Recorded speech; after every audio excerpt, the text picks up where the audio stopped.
آپ اور ہم جن مشکلات سے دوچار ہیں، جو تکالیف ہمارے گھر کے لوگ، ہمارے بچے، ہماری بچیاں وہ برداشت کر رہے ہیں، ان سب حالات کے ذمہ دار صرف غیر نہیں ہیں، ہم اور آپ بھی۔ جب ہم یہ ڈسکس کرتے ہیں کہ شہر میں پانی ہے تو لوگ کہتے ہیں نہیں ہے۔ اگر کسی سے پوچھیں بجلی ہے، نہیں ہے۔ 4 دن بعض علاقوں کے اندر بجلی نہیں ہوتی۔ کسی سے پوچھئے کہ کیا تمہارے بچوں کو تعلیم بہتر مل رہی ہے، درسگاہوں میں کرسیاں ہیں، ڈیسک ہیں، لوگوں کا جواب یہ ہوگا کہ لوگ ہائی اسکول کے بچے اور بچیاں تک ننگے فرش پر بیٹھ کر پڑھنے پر مجبور ہیں۔ اگر لوگوں سے پوچھیں تمہیں ملازمتیں ملتی ہیں، تو ظاہر ہے سرکاری ملازمتیں تو 100% ختم ہو گئیں آپ سے، کہ کوئی سوال ہی پیدا نہیں ہوتا کہ آپ کو کوئی سرکاری ملازمت دے۔ جو پرائیویٹ سیکٹر میں ملازمتیں تھیں وہ بھی آپ سے آہستہ آہستہ چھن گئیں۔ اگر پوچھا جائے کہ تمہارے بچے کیا آئندہ آنے والے وقتوں میں اعلیٰ تعلیم حاصل کر سکتے ہیں، میڈیکل کالج میں، انجینئرنگ کالج میں، کہیں لاء کالج میں ایڈمیشن لے سکتے ہیں، جواب یہ ہے کہ سندھ کے متعصب افسران یا متعصب جو ایجوکیشن کے اندر تعینات کیے گئے ہیں لوگ، وہ تمہارے بچوں کے رزلٹ دانستہ طور پر خراب کر کے انہیں اعلیٰ تعلیم سے محروم کرنے کے لیے وہ ان کے رزلٹ خراب کر دیتے ہیں۔ بچوں کے خواب بکھرنے کے باوجود یہ جتنے لوگ بیٹھے ہیں اپنے دل پر ہاتھ رکھ کے بتائیں کہ اپنے بچوں کے خواب چکنا چور ہونے کے باوجود علاوہ دکھ کے اظہار کے آپ نے کبھی احتجاج کا سوچا، کبھی لڑائی کا سوچا کہ میرے بچوں کے مستقبل سے کھیلنے والوں سے میں لڑوں گا؟ نہیں سوچا۔ اس کا مقصد یہ ہے کہ ہم مستقل سرنڈر کر رہے ہیں، اور اس سرنڈر کرنے کی وجہ سے لوگ آپ کے گھر والوں کے اور آپ کے بچوں کے مستقبل سے کھیل رہے ہیں۔ میں بعض اوقات سوچتا ہوں، میں خوف زدہ ہوتا ہوں، مجھے یعنی عجیب میری کیفیت ہوتی ہے جب میں سوچتا ہوں کہ میں آج آپ لوگوں کے سامنے جب یہ کہتا ہوں کہ ہمارے اسلاف پہاڑوں کے سینے رونتے ہوئے چلا کرتے تھے، ہم اس کی اولاد ہیں۔ میں جب آج آپ سے کہتا ہوں کہ ہمارے بزرگ جن کی ہم اولاد ہیں، وہ بزرگ حالات کے رخ اپنے حساب سے تبدیل کیا کرتے تھے، آندھیوں کے رخ اپنے حساب سے تبدیل کیا کرتے تھے۔ آج جب ہم اپنے بزرگوں کے بارے میں آپ کے سامنے، اپنے بچوں کے سامنے بیان کرتے ہیں، تو ہم کہتے ہیں کہ ہمارے بزرگ جو فیصلہ کر لیتے تھے اس فیصلے کے اوپر اٹل رہتے تھے، عمل درآمد کرواتے تھے۔ جب ہم اپنے اسلاف کی باتیں کرتے ہیں تو ہم بتاتے ہیں کہ ہماری گھر کی خواتین بھی جب تحریک پاکستان کے لیے قربانیاں دے رہی تھیں تو انہوں نے کسی کے سامنے سرنڈر کرنے کی بجائے موت کو گلے لگایا، کنوؤں کے منہ بھر دیے، لیکن کسی کے سامنے انہوں نے سرنڈر نہیں کیا۔ آج جو صورتحال ہے، اس صورتحال کے اندر کیا میں اور آپ ایسا کچھ چھوڑ کے جا رہے ہیں جو ہمارے آنے والی نسلیں ہمارے بارے میں اس طرح کی کوئی بات کر سکیں؟ آنے والی نسلیں آپ کے اور میرے بارے میں یہ بات ضرور کہیں گی کہ ہمارے بزرگوں نے ہمیں غلامی کے اندھیروں میں چھوڑ دیا، ہمارے بزرگوں نے اپنے سر بچانے کے لیے ہمارے ساتھ ہونے والی ظلم و زیادتیوں پر خاموشی اختیار کی، ہمارے بزرگوں نے اپنے سر بچانے کے لیے ہمیں پانی سے محروم کر دیا، اور ہم اپنی تعلیم کے وقت میں کین لے کر کسی جگہ آر او پلانٹ کے اوپر پانی بھرنے پر مجبور ہو گئے. یہی بچے کل ہمارے لیے پوچھیں گے کہ ہمارے بزرگ جو ہمیں کہانیاں سناتے تھے وہ سچی اگر تھیں تو ہمارے بزرگوں نے جب ہمارے خواب چکنا چور ہوئے، ہم میڈیکل کالج میں ایڈمیشن لینا چاہتے تھے، ہم ڈاکٹر بننا چاہتے تھے، ہم انجینئر بننا چاہتے تھے، ہم وکیل بننا چاہتے تھے، ہم نے محنت کی تھی، اس کے باوجود اگر ہمارے ریزلٹس خراب کیے تو ہمارے بزرگوں نے چیلنج کیوں نہیں کیا؟ اگر وہ جن اسلاف کی بات کیا کرتے تھے اگر وہ ان کی اولادیں ہیں تو انہوں نے اپنے سر بچانے کے لیے ہمیں غلامی کے اندھیروں میں کیوں چھوڑ دیا؟ ہم مستقل خوف کا اظہار کرتے رہے، ہم مستقل اپنے سر بچا کر فخریہ یہ کہتے رہے کہ بچ گئے. ہمارے لوگ، ہمارے اپنی قوم کے لوگ،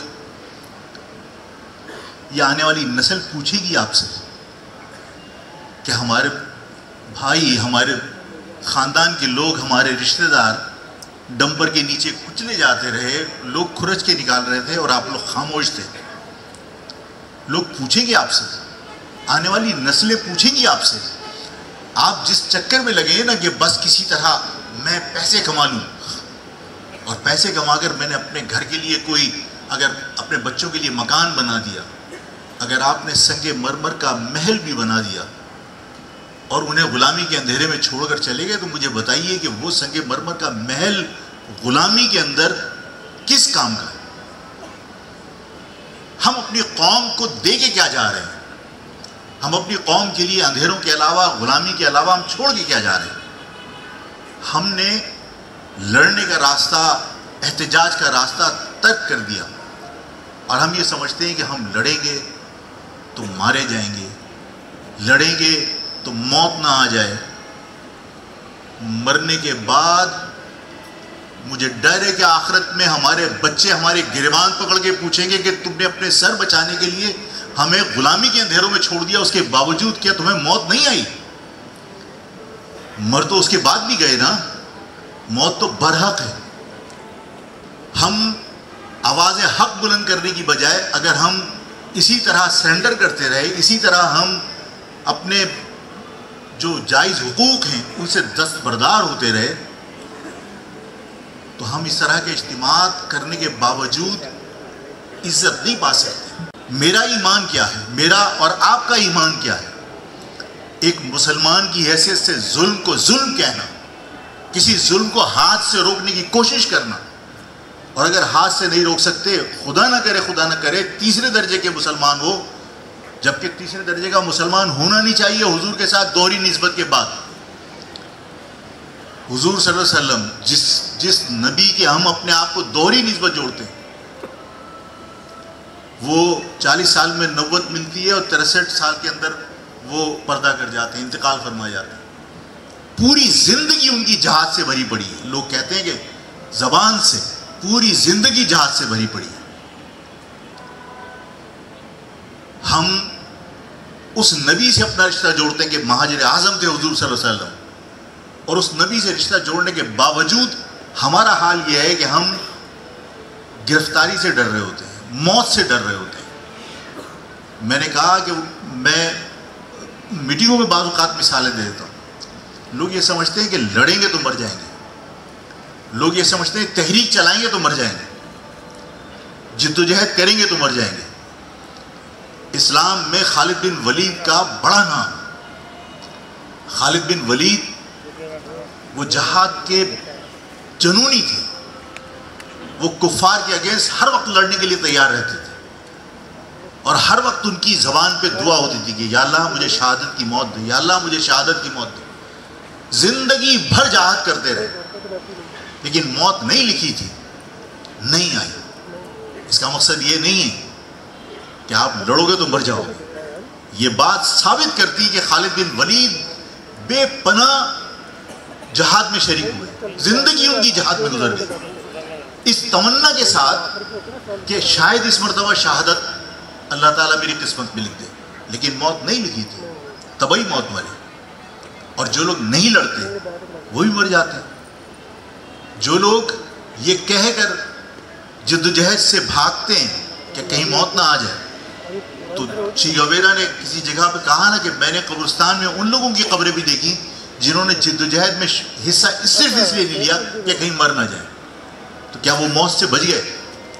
اگر میں اور آپ موت سے گھبرا کر، تکلیفوں سے گھبرا کر، جیل کی سلاخوں سے گھبرا کر میں اگر اپنے بچوں کا مستقبل داؤ پر لگا دوں تو اولاد کس سے توقع کرتی ہے؟ اس کے مستقبل کی حفاظت کون کرے گا؟ یہ بچے بچیاں جب خواب دیکھتے ہیں ہم ڈاکٹر بنیں گے، ہم انجینئر بنیں گے، اور سندھی متعصب افسر بیٹھ کر ان کے پیپروں کے اوپر ایسے لائنیں مارتا ہے کہ جیسے کوڑا کرکٹ، اور وہ ان کے ریزلٹس خراب کرتا ہے دانشور طور پر، باقاعدہ پالیسی ہے. حیرت ہوتی ہے سب کو کہ لاڑکانہ جیسا شہر جہاں پر لوگ پڑھتے نہیں ہیں، وہاں پر کمپیوٹر سائنس کا رزلٹ آ رہا ہے 73%، اور جہاں لوگ اپنے برتن بیچ کے اپنے بچوں کو پڑھاتے ہیں وہاں پر ان کے بچوں کے رزلٹس آ رہے ہیں جو بہت محنت کرنے کے بعد ان کے بچوں کے رزلٹ آ رہے ہیں 37%، صرف اس لیے کہ یہ ایڈمیشن نہ لے سکیں میڈیکل کالج میں، صرف اس لیے کہ یہ کہیں انجینئرنگ کالج میں ایڈمیشن نہ لے سکیں. جو کمپیوٹر سائنس کے بچے تھے کہیں کمپیوٹر کالج کے اندر ایڈمیشن نہ لے لیں، کہ کمپیوٹر سائنس کے اندر ماسٹرز کرنے نہ چلے جائیں. سب کو تعلیم سے محروم کرنے کی کوشش کی. ہم میں سے کسی کو یہ توفیق نہیں ہوئی کہ ہم جا کے چیلنج کریں کہ ہمارے بچوں کی کاپیاں ہمیں حوالے کی جائیں. آپ کسی بھی ایگزامینیشن سینٹر کے اندر چلے جائیں، آپ کسی بھی بورڈ کے اندر چلے جائیں، آپ جا کے کہیے کہ میرے بچے کی کاپی نکال کے مجھے دو. میں نے اس بچے کی کاپی کی فیس جمع کرائی ہے. جب میں ایگزامینیشن فیس جمع کراتا ہوں تو میں بچے کے باقاعدہ پیپر کی بھی فیس پیسے جمع کراتا ہوں. جب پیسے مجھ سے لیے ہیں تم نے فی کاپی، تو جو میرے بچے نے ایگزام دیا اس کی مجھے کاپی چیک کرنے کے لیے کاپی دو. میں چیلنج کروں گا کورٹ کے اندر کہ میرے بچے کے سوال درست ہیں، لیکن آپ کو کاپی نہیں ملے گی. آپ کو کہا جائے گا ہم ری کاؤنٹنگ کرائیں گے. ری کاؤنٹنگ کرانے کے بعد مجھے یہ بتائیے کہ جس الو کے پٹھے نے تمہارے بچے کے 100 کی جگہ 10 نمبر لکھے ہیں، وہ کاؤنٹنگ کے اندر 10 کے 100 کیسے ہو جائیں گے؟ ری کاؤنٹنگ کیا چیز ہوتی ہے؟ سوال تو یہ پیدا ہوتا ہے کہ میرے بچے نے اگر بہترین پیپر دیا تھا اور اگر وہ خدا نخواستہ اس کو آپ نے فیل کر دیا ہے تو میرا حق بنتا ہے کہ میرے بچے کی کاپی میرے حوالے کی جائے کہ یہ چیک کرو تمہارے بچے نے یہ ایگزام دیا تھا. نہیں دیتے، اس لیے کہ چور ہے.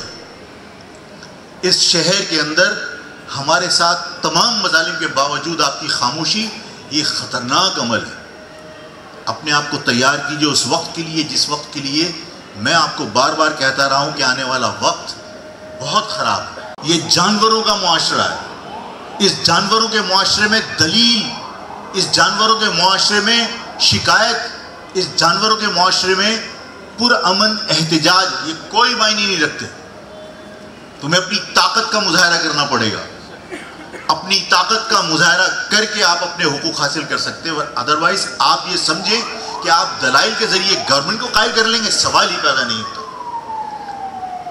یہاں دنیا نے دیکھا ہے کہ میری قوم کے معصوم بچے، میری قوم کے بزرگ، میری قوم کے تعلیمی یافتہ ڈاکٹرز، انجینئر، وہ صرف مہاجر نام سے وابستہ ہونے کی وجہ سے، مہاجر نظریے سے وابستہ ہونے کی وجہ سے، وہ کسی سیاسی جماعت سے وابستہ ہونے کی وجہ سے انہیں بھیڑ بکریوں کی طرح بے عزت کر کے ان کی قمیضیں ان کے منہ پر باندھ کر، انہیں لاتیں مار کر ٹرکوں کے اندر دھکیل کر انہیں قید و بند کی صحبتیں برداشت کرنی پڑی، انہیں جیلوں میں ڈال دیا جھوٹے مقدمات بنا کر.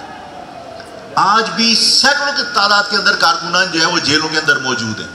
مہاجر نوجوان صرف اور صرف مہاجر نظریے سے جڑے رہنے کی وجہ سے آج بھی سینکڑوں کی تعداد میں جیلوں کے اندر موجود ہیں. وہ لوگ جنہوں نے اغوا برائے تاوان کیا، جنہوں نے لوگوں کو قتل کیا، جنہوں نے زندگی ڈکیتیوں کے اندر گزار دی، بے گناہ لوگوں کو قتل کر کے انہوں نے اپنے پیسے سمیٹنے کی کوشش کی، ان کے لیے ریڈ کارپٹ ریسیپشن ارینج کیا گیا. ان کے لیے باقاعدہ عام معافی کا اعلان کیا گیا. ان کے لیے باقاعدہ 5 مرلے کے پلاٹ کا اعلان کیا گیا. ان کے خاندان کی کفالت کے لیے بے نظیر انکم سپورٹ سے باقاعدہ ان کی مالی مدد کا اعلان کیا گیا. مجھے بتائیے کہ ایک طرف ڈاکو ہے، ایک طرف میری قوم کا انجینئر ہے، ایک طرف ڈاکو، ریزن، قاتل، ایک طرف میری قوم کے ڈاکٹرز ہیں، ایک طرف انٹلیکچوئلز ہیں، انہیں آپ اٹھا کے ان کے کپڑے سے ان کے منہ باندھ کے ان کی قمیضیں باندھ کے باقاعدہ ان کو گلی کے اندر اکڑو بٹھا کے مرغا بنا کے لاتے مار کے تم نے بند کر دیا.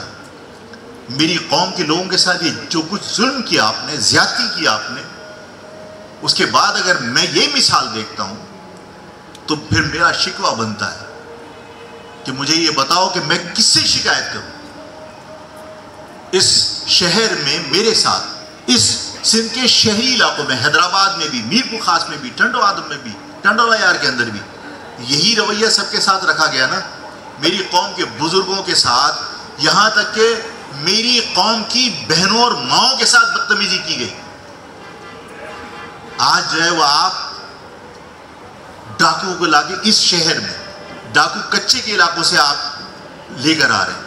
لاڑکانہ کے اندر یہ منہ کالا کرنا تھا، لاڑکانہ میں کر لیتے آپ، لیکن اس شہر میں لا کر باقاعدہ یہ تقریب کی گئی، یہ بتایا گیا کہ سندھی چاہے ڈاکو ہو وہ اس صوبے کے اندر قابل احترام ہے، مہاجر چاہے دانشور ہو، چاہے عالم دین ہو، اس کی کوئی قدر و قیمت نہیں ہے. ہم یہاں سب کچھ برداشت کر رہے ہیں، لیکن اس ناانصافی کے بعد اگر آفاق یہ کہے کہ بھٹو نے جو لکیر کھینچی تھی، اب وقت آ گیا ہے کہ اس کو عملی جامہ پہنایا جائے. سندھ کے اربن ایریاز کے اوپر الگ صوبہ بننا چاہیے تاکہ مہاجر عوام اپنے وسائل کو اپنی مرضی سے استعمال کر سکے.